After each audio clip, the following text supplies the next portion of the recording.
What's going on, everybody? It's me back again for another video, and I am hitting you hard and fast with another story time, so buckle up, strap on, and let's get into it. Now, for those of you who don't follow me on TikTok, first of all, don't. You might not know that I was actually just in Japan for an extended period of time. I was there for a little over a month and batch filmed enough short-form content to last until the heat death of the universe. Now, I have to admit, I'm not a particularly social guy. I've never been one to hang out at bars or go to loud restaurants or just engage in any general forms of merriment. That being said, when I learned that Japan was littered with these public bathhouses, I knew I had to try it out. The way that my social anxiety works is I'll be nervous about having to go to a restaurant and struggle through conversations with the waitstaff, or that I'm gonna take a bus somewhere and for whatever reason the bus not going to accept my card and the bus driver's gonna yell at me to get off. Fun fact, that actually happened to me while I was in England, and that is why I will never go back to England. But anyway, I get so worked up over these little things that I eventually start to feel guilty for not wanting to do them, that I end up finding a situation so traditionally socially uncomfortable that even a lot of my normal friends say that they wouldn't have the guts to do it themselves, and then forcing myself to do it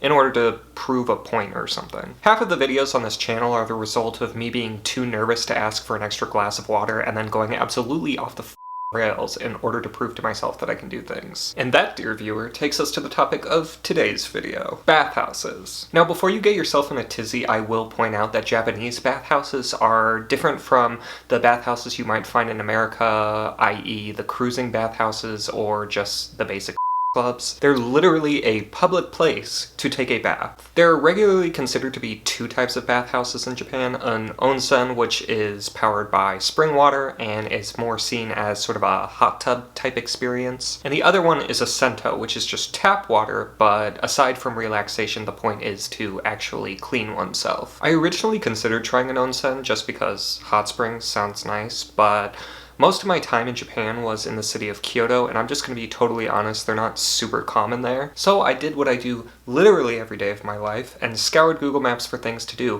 when I discovered that there was a sento not 500 feet from the house that I was renting. I'll put up a few pictures so you can catch the vibe of this place. According to the Google reviews, this place was easy to navigate and friendly to foreigners, and that's part of the reason why I just didn't want to mess with the clubs in Tokyo. A lot of people were saying that they're not super friendly to foreigners, and from what I could see on the websites, they weren't really any better than the clubs you would get in America, so for me, it just wasn't worth wasting my time on. Alright, so the next part of this video is basically going to be me walking you through the process of going to a sento in Japan. There's definitely slight variations in the way these places operate, obviously from place to place, but from what I could see overall at the places I looked at, this was a relatively common process for entering and just navigating the place in general. Alright, so you walk in. There's a place to take off your shoes. Always take off your shoes, lest you wish to be scolded by a middle-aged Japanese woman who speaks one word of English, and that word is no. In my defense, I did put my shoes on the little step that leads up to the shoe lockers, so it's not like I was walking through the lobby with them on, but apparently that's still a no-go, so keep that in mind. Anyway, you go over to the shoe lockers, place your shoes inside, and take out this small little wooden yi. I wrote yi, I meant key. I've personally never seen wooden keys like this anywhere before, but I have to admit I thought it was pretty cool. After this, you go inside and buy a ticket. The price of admission was around 500 yen, which works out to about $3 or $3.50. You also have the option to rent a towel for about an extra 100 yen, but when you return that towel, they will give the money back to you. I paid in cash because, again, I'm always afraid of my cards not working overseas, and honestly I wouldn't be that surprised if the 1,000-year-old man working at the counter had ever even seen a credit card before. Afterwards, and this is a point that I would very much like to clarify, you have to walk into the correct changing room. Now, I saw many confusing Google reviews stating that red is for men and blue is for women, but, and I cannot stress this enough, that is not true. So you pull back the little curtain, the blue curtain, and bam! All of a sudden you're in a room full of naked men. So this is the locker room, and all of the lockers have little keys sticking out of them. And unlike the shoe lockers, which are just these wooden tablet type things, these are actual metal keys on wristbands. You take off all your clothes, put your clothes, towel, any other belongings, the wooden shoe locker key, into the locker, shut it, pull out the key, which, again, on a little wristband, and you keep that around your wrist or ankle. Oh, I forgot. You also are supposed to have a little washcloth, and you take that with you. If you rent a towel, they will give one to you, but ideally you want to go with a full bath towel and also a washcloth. Nobody's going to make you take a washcloth with you, and I'm pretty sure I saw people who didn't have one at all, but I advise it. I think it just makes things easier. So now it's just you, your washcloth, and your little metal locker room key that you have either around your arm or your ankle.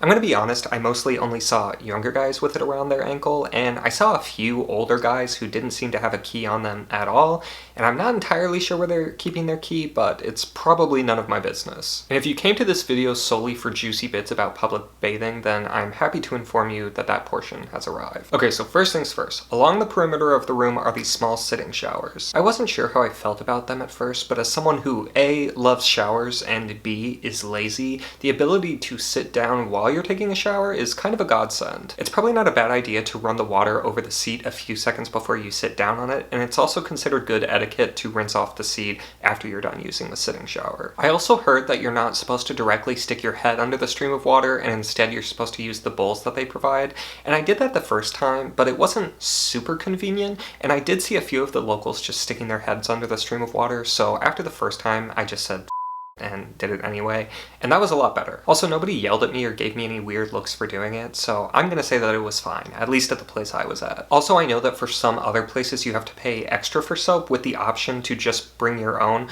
but I will say that for this place, the soap and the shampoo were included, which I thought was nice and more convenient than having to go through the option of order very specific things when you're just trying to gain entrance to the bathhouse. Most of the time I was able to find an empty shower relatively far away from anybody else who was using them. However, one time I did go during rush hour and there was only like 1 or 2 of the shower stalls open, so be prepared that you might have to get up close and personal with some other naked bathers. Also, and this is a PSA not just to tourists but to Japanese locals as well, if you're sitting directly next to someone and using the shower bowl to rinse off your head, please be mindful of the people next to you. Dumping water on your head does not in fact require you to throw the bowl of water 6 feet above you so that it rains down onto everybody else who's sitting next to you. Okay, so now to the fun parts. Once you're nice and clean, and yes, you do need to be clean to get into the baths, don't try to skip the shower. It is heavily frowned upon. The rest is really up to you. So first you have your basic hot tub, and I'm gonna be honest, this one was never super crowded.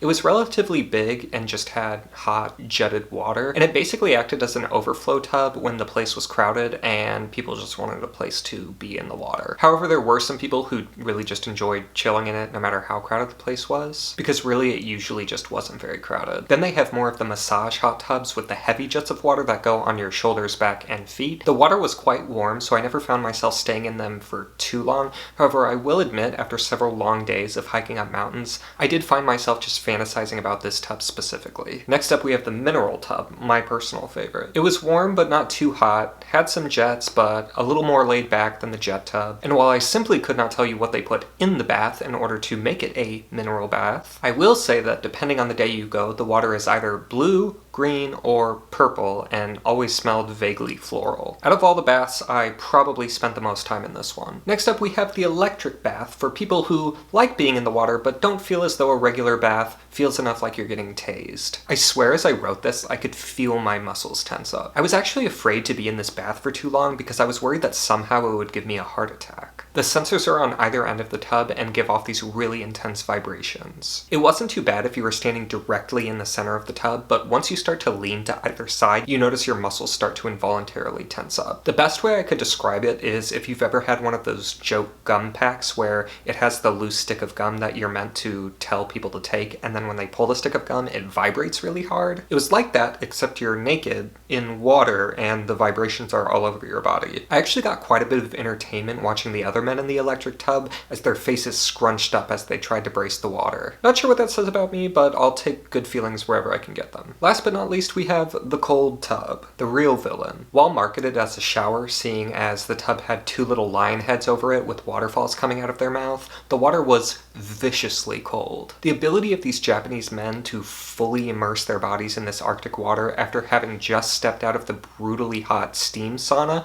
genuinely makes me surprised we were able to beat them in World War II. I don't know if I should be making that joke. Also, as an aside, there was in fact a sauna, a little steam room, but like I said, it was very hot, so I didn't use it very much. However, I will mention they have these little blue butt pads that look kind of like kickboards that you're supposed to bring into the sauna so that your butt isn't directly touching the wood of the sauna, and then when you get out, you have to take the pad with you and you're supposed to rinse it off before putting it back. Now, I will say that once you are actually in the icy bath, it felt pretty nice. The overall bathing room was quite warm and quite steamy, so if you could get yourself past the shock of initially entering the cold water, being fully immersed in a nice, cool bath while the air around you is steaming is actually quite lovely. And the feeling of getting back into the hot baths after being so cold is sublime. However, with being naked in a room full of men, I feel as though I should note that shrinkage is absolutely at play when entering or exiting this bath. Something to keep in mind. Alright, so the question you've all been waiting patiently throughout this entire video to ask me is the one that I will be addressing now. Okay, but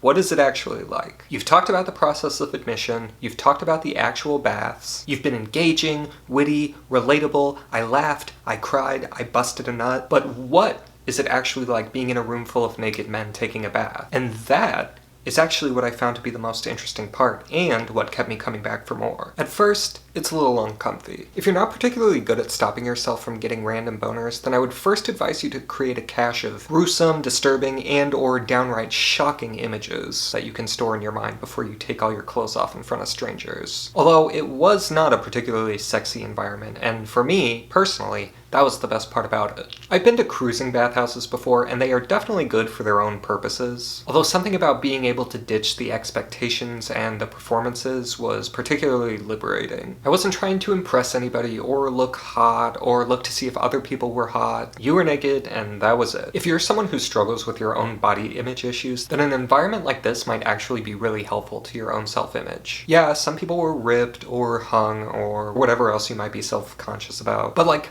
95% of the people there just have normal fucking bodies. Fat, skinny, tall, short, bald, or just weird. Whatever you're insecure about, somebody else has it too, and it's just not that big of a deal. Nobody points and laughs or kicks you out of the bathhouse. And while yes, I can confirm that Japan has the twink market cornered, their twinks are the kind of men that gods in the Greek myths would covet for their beauty and abduct to live up in Mount Olympus with them. However, most of the men there are just average looking. So while I can't promise you that it's gonna totally heal the relationship you have with your body, I will say that it gave me a refreshing perspective on nudity that I hadn't really been exposed to before. Alright you guys, that's gonna be it for this week's video. You know the drill. If you want to see more travel content, follow me over on TikTok. If you like the naked stuff, check out my Twitter and OnlyFans. Also Reddit, I'm there sometimes. And if for whatever reason you're up at 3 in the morning, I might just be streaming over on Twitch. And if you can't catch the live version, you can catch the playbacks, just if you want something casual to listen in the background while you're, I don't know, cleaning your house. And for all you special snowflakes who just can't bear the thought of this video being over, I actually have an extended, uncut version of this video that's live right now over on OnlyFans. And there I get to be a lot more nitty-gritty about what it's really like being naked in a room full of Japanese men. It's raw, it's explicit, it's far too honest for YouTube. So if you want to, go check that out, but if you're like many of the people who just want to stay here on YouTube and watch the versions that I put out here,